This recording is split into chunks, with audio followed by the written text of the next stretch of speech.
Hi,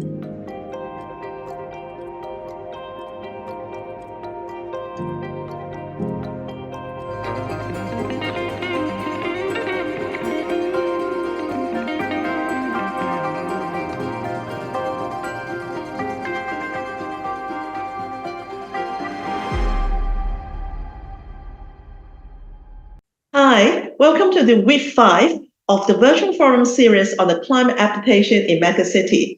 So we will have the topics on financing climate risk and ESG today. We will have 2 presentations.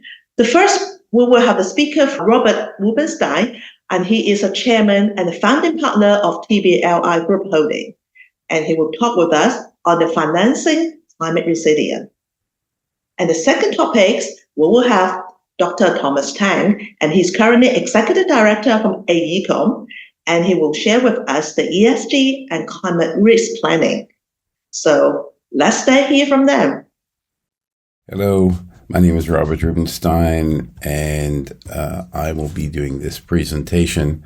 I want to thank the organization for inviting me, and I'm sorry I cannot be with you in Hong Kong, so I'll be covering financing climate resilience, and basically how do we bridge that financial gap.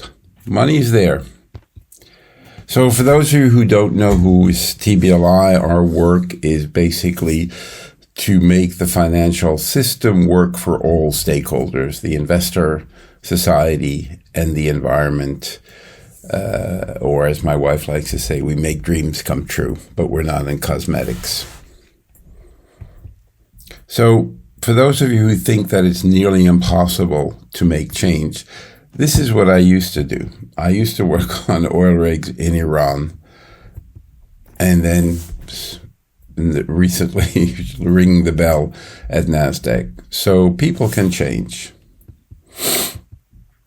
So what is ESG, or extra financial investment? So basically, it's looking at 3 dimensions: people, planet, profit, you heard, social equity, environmental quality, and economic prosperity. Our definition is ESG adds social and environmental value to external stakeholders while increasing value to shareholders. That's the definition that most people use. But the one that we use, which is the most beneficial to all, is that while you're making profit, do you worsen, maintain, or improve the social environmental balance? Under that definition, obviously, most are worsening. Here's a breakdown. What's the difference between ESG and impact? ESG is highly liquid, impact less liquid. ESG is value add over long term. Impact tries to do it over the short and long term. ESG is an incremental strategy, a lot of avoidance, incremental improvements. The impact tries to investment strategy that's restorative in nature. ESG is somewhat measurable, and impact tries to be clearly measurable. Most important, ESG is correlated to the market, and impact is not. Market goes up, or goes down, doesn't mean that the impact investment is affected as the same.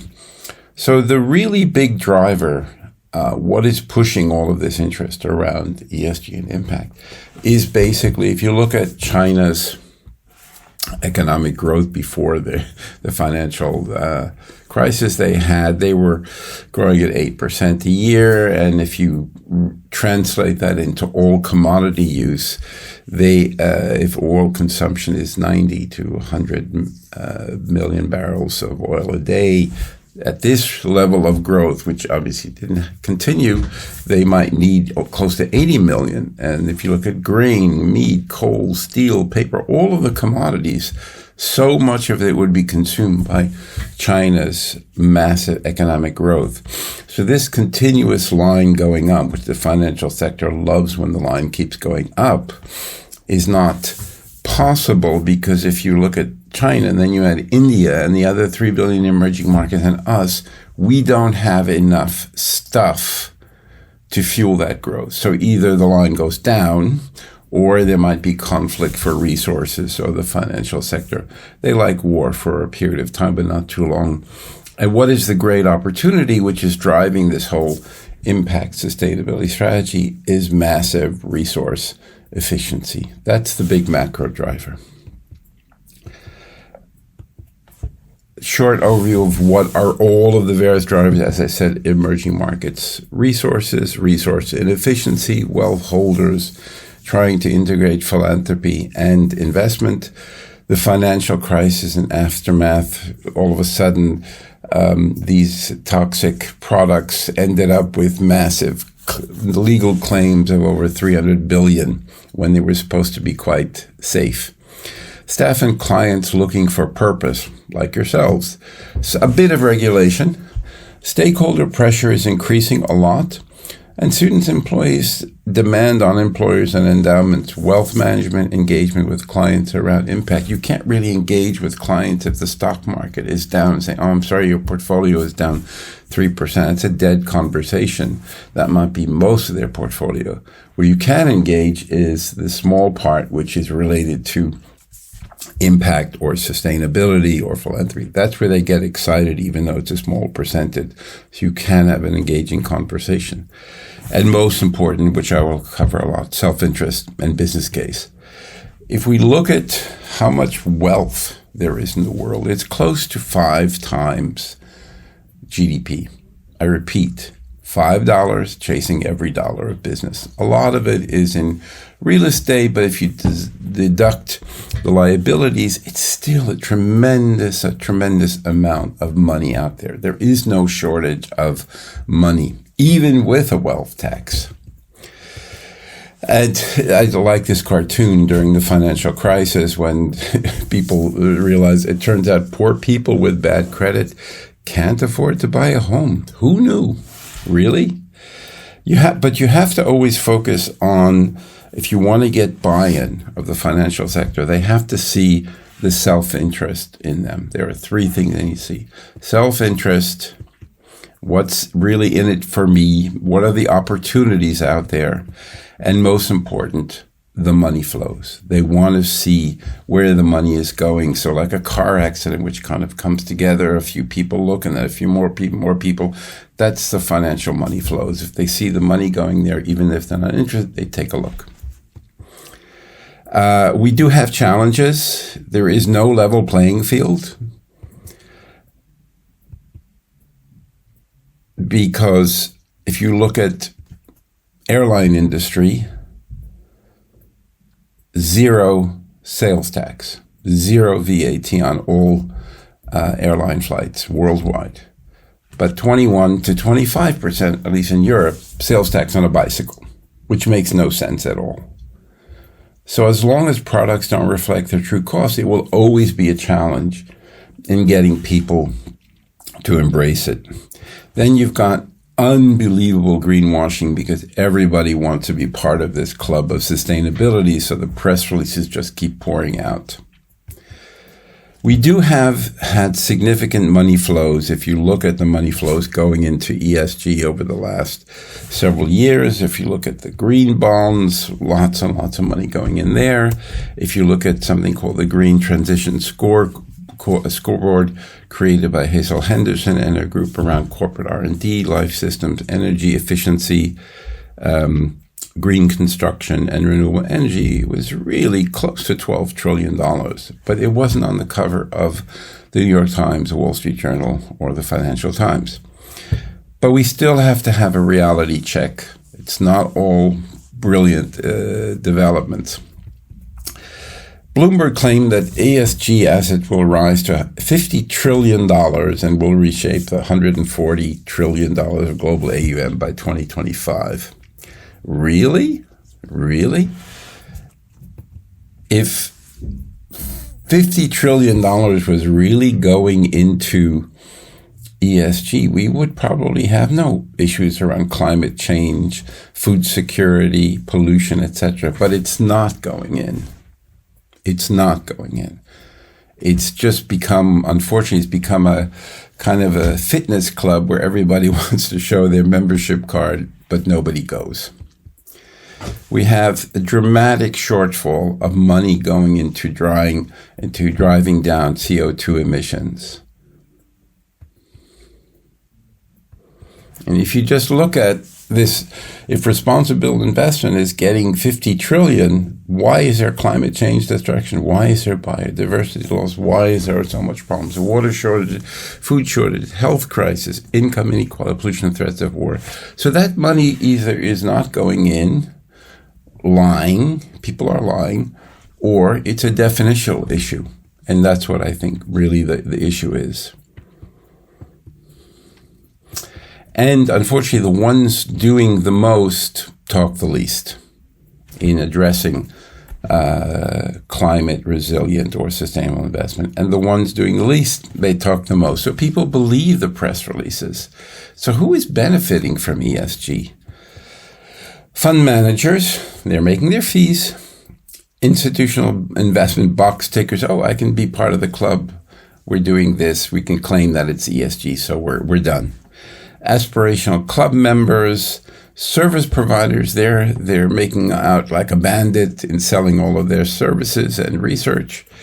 Advisors, but not society or the environment. Doesn't mean that we can't. So is incremental market improvement the right strategy?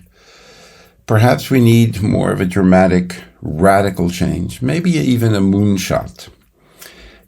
If we look at all of the developments around climate since the Paris Climate Agreement nearly 10 years ago, and then add the developments of this wealth transition of 41 trillion in the United States going from the boomers to Gen Z and millennials, and that's a massive amount of money. And they are more interested in not dying rich quickly, but actually having a living planet.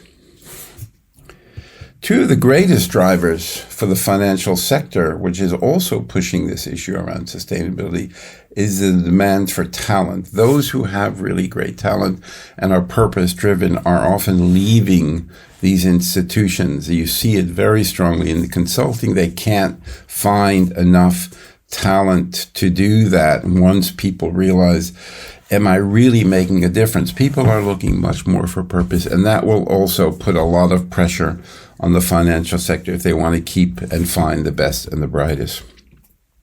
I think there are massive solutions for the financial sector and for the world, basically. If we focus on several areas, one I particularly like, zero-emission real estate, new and retrofit, because it's very simple. The minute that you finish a building, a property, or whatever, you see the difference in CO2 emissions. When you do it in listed equity, the share price might go up, might go down, who knows? But it'll take a while. But with real estate, you see immediately the difference. And I'll show you some example.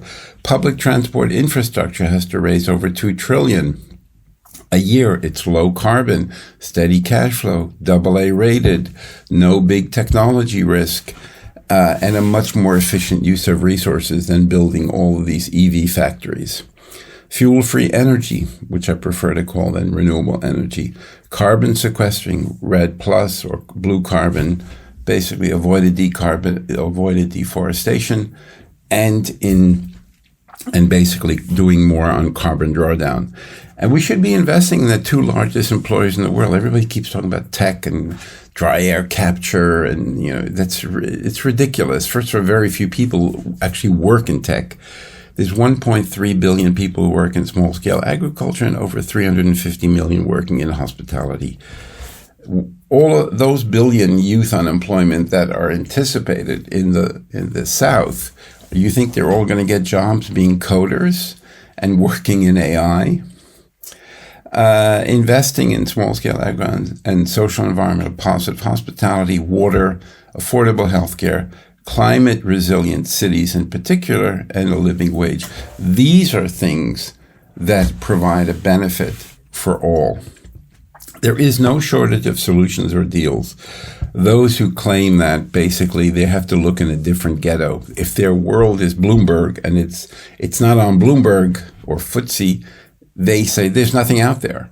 You have to go in other places to find solutions. I like to look at ESG and impact not as a niche market, just a big party, and we get here early. You know, sometimes you go to a party and nobody's there, and you say, oh, this is going to be very boring. But you take the first mover advantage next to the food and wine, and then soon everybody shows up, and you have a great time. I particularly love infrastructure because you see immediate results as soon as the project is finished, whereas investing in listed equities and bonds and so take much, much longer.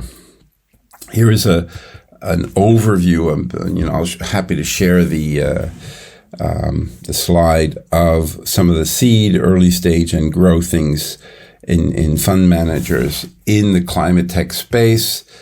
Another overview. There are many initiatives around climate tech. I'm not that a big fan of climate tech because I don't think they're really addressing climate. I think that they're just chasing unicorns, which is fine, but I would prefer that they call them unicorn chasers rather than climate funds. But infrastructure is getting a lot of money. We have to retool the entire industrial sector. And here's another breakdown of climate finance. This gentleman is Professor Ratan Lal. It's a living entity which I teach and I believe, and I have written about it. In fact, I'm planning to write a book on rights of soil. I wrote an article on rights of soil. I'm planning to write a book on rights of soil. Every living thing has a right. So if a soil is a living thing, it must have rights. Butterfly, monarch butterfly has right. Bald eagle has right. Panda have, World Wildlife Fund Organization, they made panda as a living thing and it has therefore rights. Sometimes I forget we forget that humans also have rights. Many places, unfortunately, they don't. So soil definitely have rights.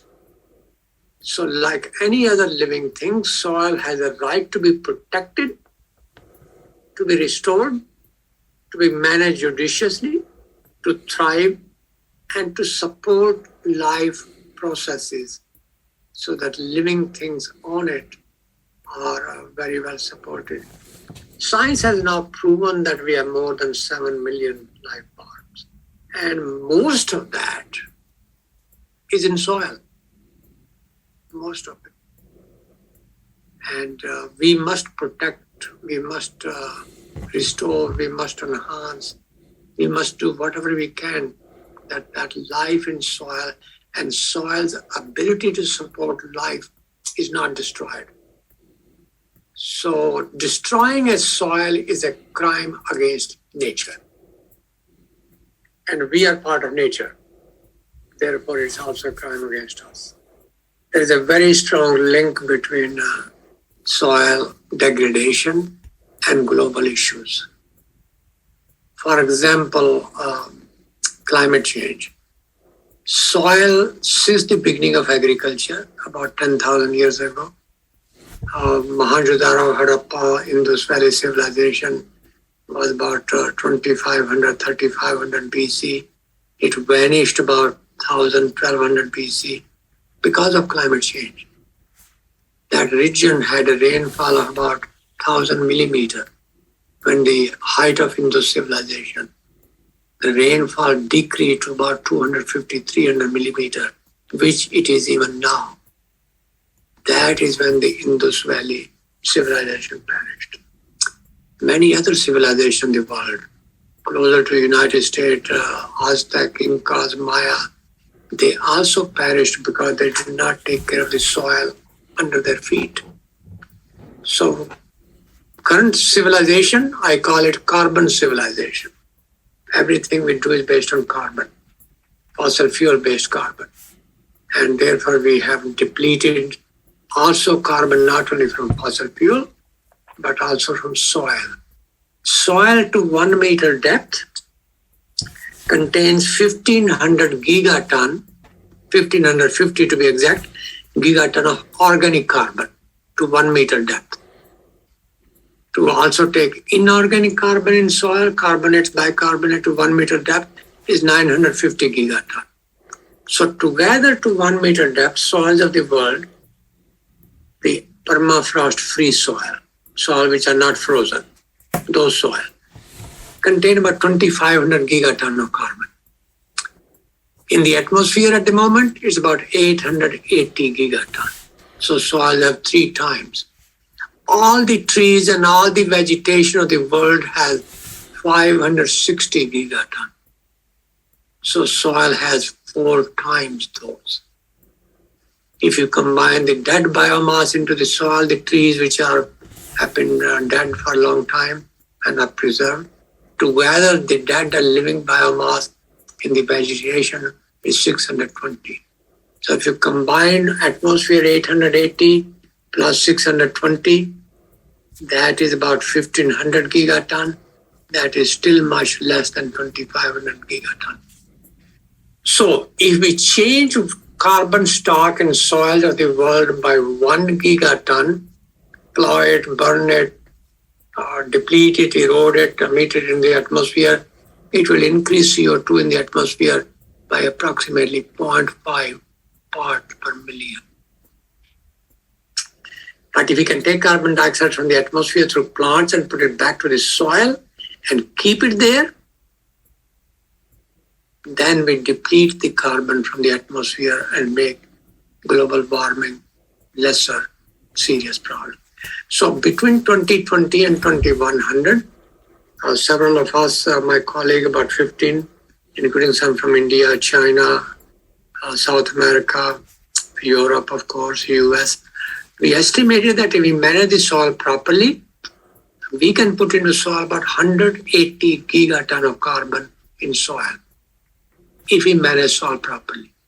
In addition, if we manage vegetation properly, trees and afforestation, we can put another 150, 160 gigaton of carbon in the trees between now and 2020. That together is 330 gigaton of carbon, which translates into drawdown of atmospheric carbon dioxide by 155 parts per million. That was Professor Ratan Dalal. He was a mentor, or he's a mentor to Al Gore, brilliant professor at Ohio State, very clearly explaining simple solutions. One of the challenges with that is that there's no unicorns. As long as this biodiversity carbon drawdown doesn't generate money, most people are not putting serious investment in. They'd rather put it in a dry air capture, and because that will be an IPO and we can, claim lots of returns. But dry air capture is taking a shot glass to the Pacific Ocean and say you're going to move it a little at a time. It's completely ridiculous. There have been a lot of frameworks around measuring sustainability in real estate property development, a roadmap for creating and certifying space that advance human health and well-being, GRESB, the Global Real Estate Sustainability Benchmarks. You probably know about them. If not, you can just read further about that. I don't want to get too much in every single thing, otherwise I will be here for 10 hours. So real estate CO2, the building sector emitted more than a third of global energy carbon dioxide, a record 10 gigatons. Building operations accounted for 28% of global emissions. Construction-related industries, cement, glass, add another 10%. So it's a very carbon-intensive industry and can be addressed and show quick results. Here are some interesting case studies. The largest green retrofit, or one of the largest in the world at the time, probably was the largest, was the Empire State Building. Anthony Milken was not particularly a fan or sustainability superhero at the time before, but he became quite interested in it, and he funded the $550 million retrofit of the building, which lowered CO2 emissions, which lowered energy use, water use, etc., better quality of air, and ultimately sold the building for a large profit. The motivation there was basically trying to reposition the Empire State Building into, pre-war trophy asset, improve or disprove energy efficiency, retrofit economic, and they proved that it does work. You can do it. They took the windows, the original windows, and made it triple glazing, put it back, I think 95% of all the windows, and that obviously reduced the need for heating. And it became like a major case study of how to retrofit building. That's really the lowest hanging fruit, retrofitting buildings rather than building new ones. And produce a replicable model for energy efficiency. And that led to many of the new buildings having very high standards for energy efficiency. Here's the kind of details. I think the retrofit was about 550 million and 106 were for energy efficiency. The size, this is so detailed. This is what they did with the windows to get to that triple glazing. The Rocky Mountain Institute helped them. And then this was the process design, which I'm happy to you'll have this whole presentation anyway. The largest UN SDG real estate project was done in Asia. It was close to 3-4 billion done by DTGO, and they created in an urban landscape climate resilient mini city that didn't need air conditioning, which is quite unusual in Thailand, in Bangkok, by basically running chilling systems like tubes which flowed water, which ran from a chilling center, and they planted many specific trees that grow to full maturity when the building was finished. So it's intergenerational, no cars on there, but very climate resilient. Of also eliminating waste, having the elderly live with the younger, and then the grandchildren.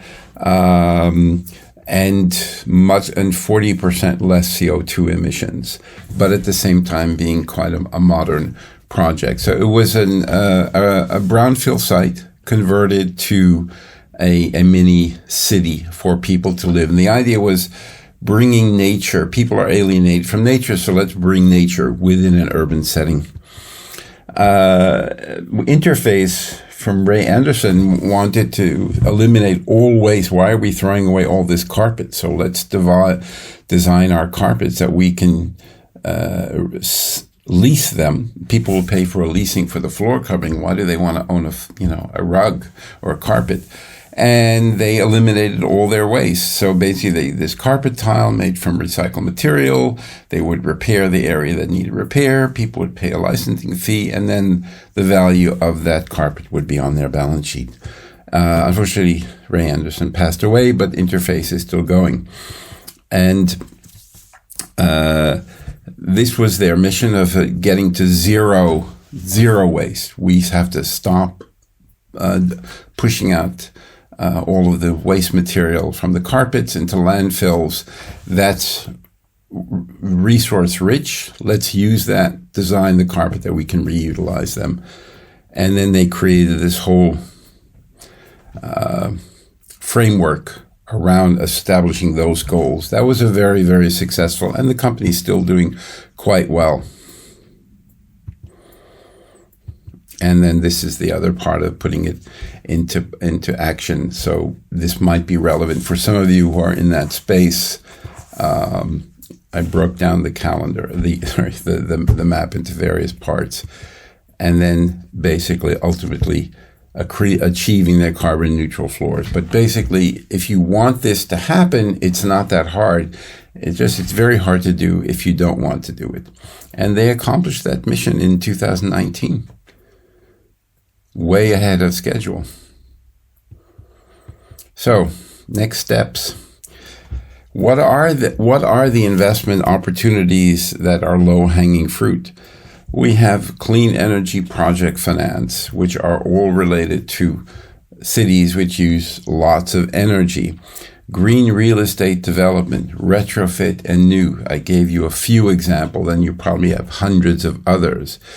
Green mortgages with power tie-in, retrofit fund for power savings, clean tech private equity, also in fund of funds, credit card CO2 offset, ESG equity funds, which are listed equity, second generation engagement, and basically speaking to the worst of class of companies to try to change their behavior, but using engagement, meaning second generation gain, where you gain control of the company in the small and mid cap, but you take the worst of class and use sustainability as the focus to change the behavior of that company. And theoretically, you will raise the share price of that company faster, proving the value. Green retrofit real estate fund, as I said, retrofit and new, biofuels, Asia, ESG bonds, forests, water paying for environmental services. At the moment, farmers use most of the water, probably 3/4 of the water, but they don't really pay very much for it. As long as water is nearly free, people will waste it. So water, unfortunately, is a political, difficult decision to make of people paying for the value of water, but that will come. Microfinance bonds, and then a cap and share system of basically everyone getting a carbon allowance. And if you want to ride in an SUV, that's fine. You got to buy credits. If you ride your bike or take the public transport, you earn credits. I like very, very much public transport infrastructure because it's a much, much better investment than all of these electric vehicles and cars. It's just really ridiculous. We're digging up all of this earth for the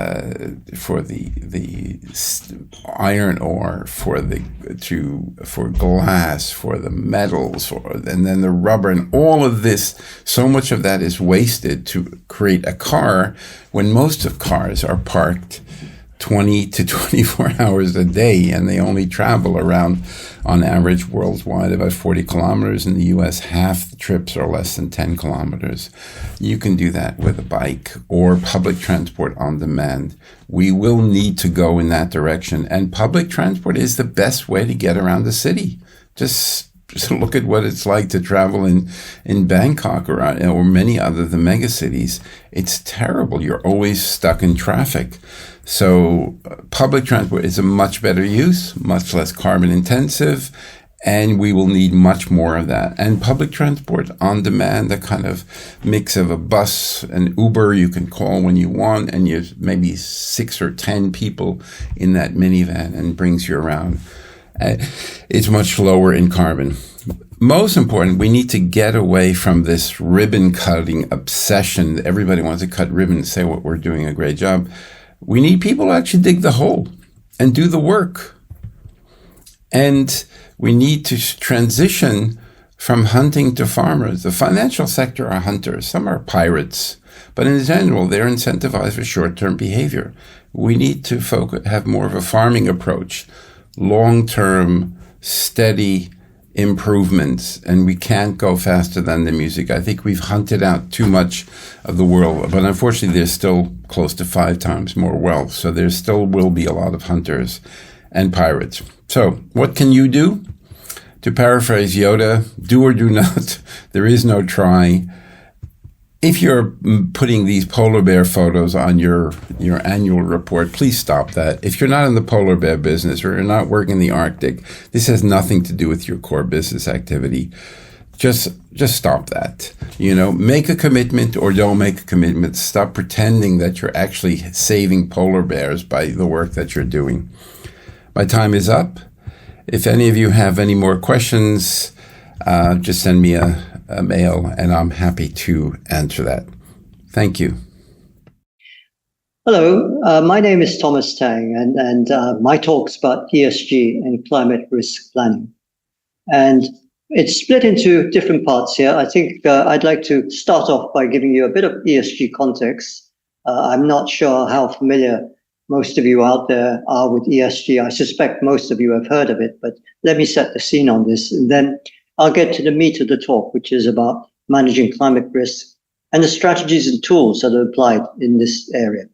And lastly, I'll end off with challenges and some key takeaways for you to ponder on. So what is ESG? ESG, as the name implies, is environmental, social, and governance. And the definitions are pretty straightforward because environmental, as you would expect, talks about how a company performs as a steward of nature. So it's things like climate change policies, carbon footprint, waste management, resource conservation. Social is the one that companies somewhat struggle with because this dimension is a little bit less tangible and talks about relationships within how the company manages relationships with employees, suppliers, customers, and the communities where it operates. Sometimes it's often called the social license to operate. And embedded within that, they have issues like labor practices, human rights, community engagement. And governance, the third part of this jigsaw, is really about how the company's leadership responds and manages the overall process of environment and social. So in the past, we used to look at this and say, yes, sustainability was the kind of term that covered both environmental and social aspects. But we never really paid a lot of attention to the governance part, which is about behavior, how companies are rewarded and compensated, the internal controls and shareholders' rights. Now, why do we have ESG? ESG is a set of standards used to evaluate a company's operations and its impact on the environment and society and how it's governed. And more lately, it's become the domain of the financial sector, where it's used by investors to screen potential investments and for companies to be able to demonstrate their commitment. So ask ourselves the question, well, why? Why ESG? I think it really covers the factors that companies can't often measure on the balance sheet. So things like externalities, which is the influence on the functioning and revenues of the company that are not exclusively affected by market mechanisms. The prevailing threat of climate change and depletion of resources is bound to have an effect on the business model. And more importantly, the ESG criteria helps investors avoid companies that pose a greater financial risk in these areas. More recently, there's been concern in human rights, looking at labor practices, supply chains, and lastly, corporate governance, which is really about the responsibilities of the management of a company through its board, shareholders, and the various stakeholders in that company. One of the key aspects of ESG is the reporting factor. So you could see on various websites sustainability reporting, and there's a lot of environmental reports and CSR reports, but ESG reporting really is the kind of ultimate pinnacle of reporting on environment and social. And you could see from here, it's about disclosure of data covering the company's operations in environmental, social, and corporate governance. The reporting provides a snapshot of the business's impact for investors and helps screen investments. And ESG reporting is a form of risk management because investors can actually inspect the company and look at its reports and rule out the ones that pose high financial risks. Now, what has this got to do with climate risks? Managing climate risks is pretty integral to what most companies are looking at now. And I think in the context of the rest of the talks here, climate risks, I'm going to focus on climate risks and use it to describe how companies are dealing with this kind of challenge. When we talk about climate risks, it's normally categorized into two forms. There's the physical risk and the transition risks, you can see there. And under physical risks, there is acute risk and chronic risk. Now, these are things which are very tangible. Physical risks that are event-driven, severity of weather, cyclones, hurricanes, flooding, and chronic risk, which is the longer-term shift. So you can see in the picture there things like droughts, things like higher temperatures, sea level rise, all of these things which will be happening in the long term.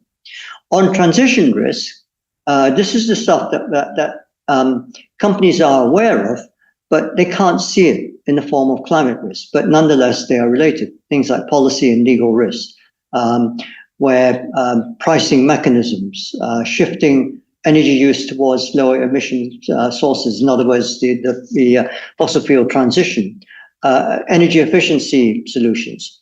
Then there's the technology risk, risk of emerging technologies, renewable energy, battery storage, carbon capture, market risk, which is the shift in supply and demand. In other words, what your customers are now deciding. And then reputation risk, which is the all-important impact to your brand. What are companies doing to mitigate climate change impacts? So you could see there that the obvious route is to reduce carbon emissions, look at your supply chains, climate risk assessment, which I'll talk about in a minute, innovative technologies. How do we look at ways to reduce our climate impact, such as carbon capture, such as renewable energy, green building practices. We are now no longer talking about green buildings, we talk about net zero carbon buildings. How we engage our stakeholders, how we come up with policy advocacy, and lastly, resilience planning. How do we plan for the future to build in resilience, looking at ways of adaptation as well as mitigation. Now, let me focus here on this one, which is climate risk assessment, because if you don't know what the level of risk is, it's very difficult to then put in measures to be able to mitigate the risk. Climate risk assessment is pretty simply in 3 steps. Define the scope, risk criteria, and key drivers influencing climate risk.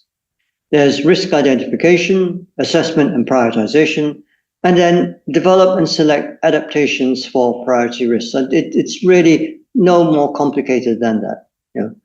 Find out what you don't know. Now, in doing so, there are various tools which are used. I mean, one common one is scenario analysis. Now, in this picture here, you can see it's actually broken down to 4 parts up there. And these are the representative concentration pathways as defined by the IPCC, the Intergovernmental Panel on Climate Change.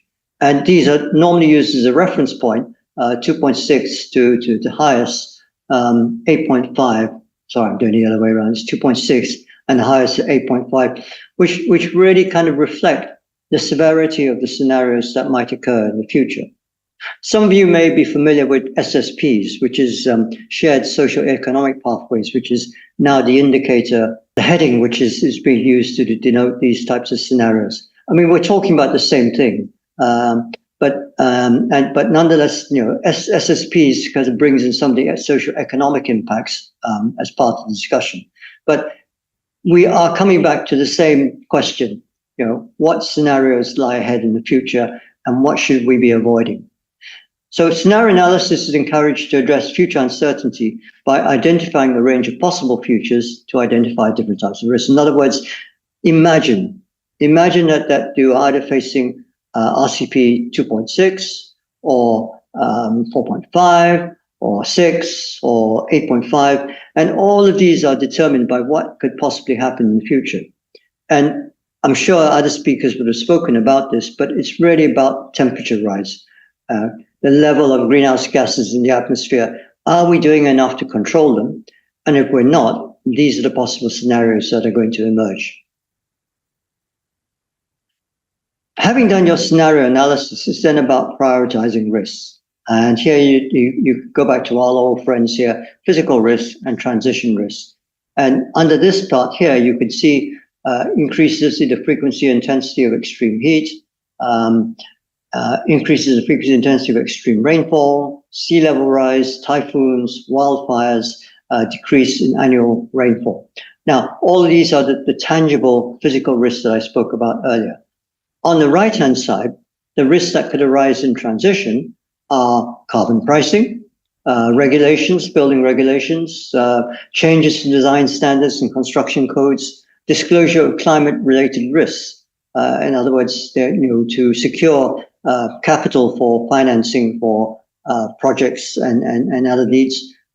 They're really the criteria and the kind of selection of projects that are acceptable, or selection of companies that are acceptable to be financed, it will be changing. And then there's the whole transition of the energy, which involves the transformation of the energy sector to low and no carbon sources. And here what it won't lead to is the uncertainty of energy. How reliable will you be able to get renewable energy in the future, and the power pricing. Last but not least will be the shifting consumer preferences towards low carbon impact buildings and residences. So to recap at this stage, you need to know what you don't know. And using scenario analysis, you can start identifying the risks and you can start prioritizing the risks. And what you do with the risks is you put them on a risk matrix. So on this side here, on the y-axis, we talk about likelihood. And on this side here, we talk about consequences. And you can see there's an extra row that's inserted here, which talks about the costing of the damages incurred. Now, this one is not always used. It's normally sometimes it's just when you look at consequences of low to high. But here, in this instance, we've used financial flows to denote the level of the consequence. And what we're noting here in the top right-hand corner, where the probability is high and the consequence is high, we're talking about catastrophic risks. In other words, these are the things that are going to be the real deal killers that will emerge in the future. So we got here four red blocks here. But on this side here, you could see the minor green shading is really where you want your climate risk to be. You don't want it to be in there. So really just to kind of put this in visually, there, that's the trend that you want to be moving from catastrophic to minor. Right, so where does this lead to? At the end, companies and businesses, and I would suggest most organizations are looking at climate adaptation.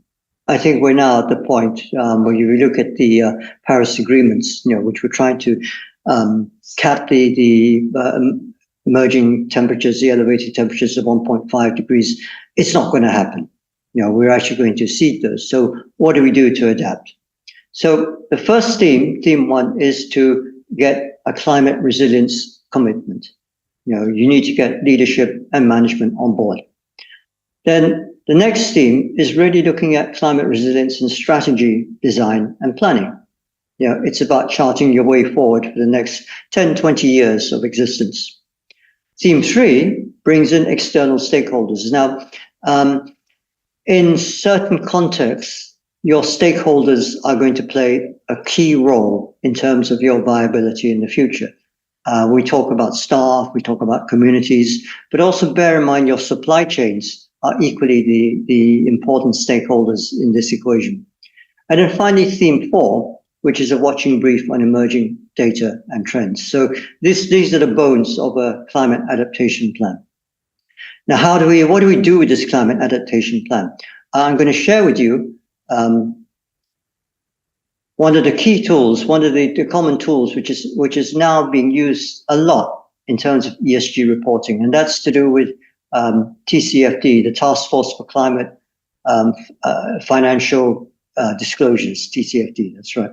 And it's broken up into 4 components, starting with the all-embracing governance, organizational governance around climate risk, related risks, strategy, the actual and potential impacts of climate risks and opportunities on the organization's business strategy and financial planning, risk management, which is what we've talked about previously, the processes used by the organization to identify, assess, and manage climate-related risks, and finally, what we're going to measure, the metrics and targets. So you could see it all comes together, how ESG, which is the reporting and disclosure, and here's the content in which you need to report in your ESG report. So what do you actually put in it? For governance, you would put in things like the board's oversight, the management's role, get down to a level of granularity that identifies who is accountable within the organization.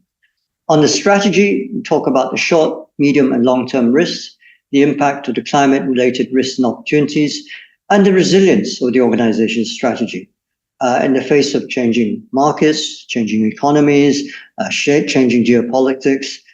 How resilient and how robust will the strategies stand the test of time? On risk management, really it's about how the processes are integrated into the organization's overall risk management. All companies have a level of risk management within their systems. And they've embedded them with compliance systems, with audit systems, et cetera, et cetera. Where does climate-related risk fit into that? And this is the part that describes it. And then lastly, the metrics, which is about how you then take a lot of the description here and turn it into KPIs and what you're going to measure. And you can see here scope 1, scope 2, and if appropriate, scope 3 emission and related risks. Now, just a quick word on this. Most organizations look at scope 1, scope 2, because these are direct and I guess purchased energy emissions. So scope 1 would be vehicles, any emissions if you are energy producer. And scope 2 would be things like the energy consumed in your operations, like electricity, gas, and all that kind of stuff. Scope 3 is really related to your supply chain. And it's about how you would define and characterize your supply chain and how you would measure the emissions from your suppliers. So lastly, I'd just like to share with you the climate related risk, opportunities, and financial impact. Okay. So you have the risk here, transition and physical, which I've described earlier. And these are then boiled down into the risks. And here on this side, we talk about some of the opportunities. So resource efficiency, energy, products, markets, resilience, these can be distilled into the opportunities. And then you can see the arrows that lead down into the financial impact, which is really about how's it going to impact your financial resources, your reserves, your revenue, and all the other factors like cash flow and capital. How is it all going to impact on your financial performance? And here you could see on the income statement, it's about revenues and expenditures, cost and income. And here on this side, your balance sheet, which you'll be describing your assets, your liability and capital. All of these things here, you could now see the connection. And you remember my earlier statement about externalities. In prior discussions on financial impact, this line would actually cut off the top half of this diagram. Financial impact would purely be dictated by these factors here. But now with TCFD, with being able to disclose all this information, you now see an amalgamation of risks and opportunities related to climate. What are the challenges involved here? It's worth spending just a couple of minutes on this. It's still a test period of how information is to be disclosed, and also what type of information. A lot of companies are very sensitive on the G part of ENS. Because it talks about remunerations, it talks about investments. I mean, there's a lot of information there which is financially related. And here, let me introduce you this term of materiality, which is actually borrowed from the accounting world. It's about, well, what is material to the company? What is important? What is relevant to the company? There are expectations around disclosures. And one of the things that has deterred the wider uptake of TCFD has been smaller organizations, SMEs, who really, when they look at their carbon footprint and their particular performance, they are really kind of a bit bemused in terms of, how do they report? And sometimes the actual collection of the data and the definition of the data is the first stumbling block. How do you know what we have to, what do we have to measure? What do we know that what don't we know that we need to know? And you can see that leads to the third point, which is the lack of standardized data. In this context here, we are now encountering measures in the finance sector called taxonomy, which is about defining green measures in financial terms. Data challenges, I've mentioned, existing accounting guidance. I mean, the accounting world was not designed to accommodate this type of reporting. So there really has been quite a challenge to get to shift to this area, in particular to describing asset classes beyond public equities. Organizations also highlighted that GHG's emissions associated with investments cannot be used as a sole indicator for investment decisions. In other words, when you're looking at your ROI and all the other factors, NPV and IRR, GHG, carbon emissions, is not the primary driver of these indicators. And then timeframes. How long are you going to maintain it? What boundaries are you going to set around that? And then lastly, asset owners have now become policemen. So in other words, if you're an asset owner and you are seeking capital for financing for expansion or growth, one of the things that will be put on you, one of the onerous tasks, the onus that will be put on you will be become a policeman. Make sure that your performance meets a certain level. And we've seen this in things like green building standards. We've seen this in rating systems like Standards & Poor's and GRESB. So I think really what this leads to is that watch this space, because there's still work in progress. Climate risk assessment, the process itself is not that complicated, but the issues around it are. So key takeaways. Companies are making the transition to a net zero energy economy using ESG as a framework. So by now, I hope you have a better idea of what ESG represents and how it ties to climate risk. Knowing the level of climate risk you are exposed to is crucial for decision making. Yeah, it's a no-brainer. You've got to know what the risk is out there. And sometimes it's not about risk to your organization, it's risk to your supply chains, it's risk to your communities. ESG, the good thing about it is it puts emphasis on disclosure and transparency. Now, just a quick word of warning here. There's a lot of reports out there, and to sift through this information is pretty tough going. So don't be surprised, if you get to a point where you've read so many reports, you're starting to think, is this true? And my friend, what you're encountering there is greenwash. Greenwash is kind of a spin on the ESG performance of the company for certain purposes. TNFD is a tool encompassing governance, strategy, risk management, metrics, and targets, and all good things like that.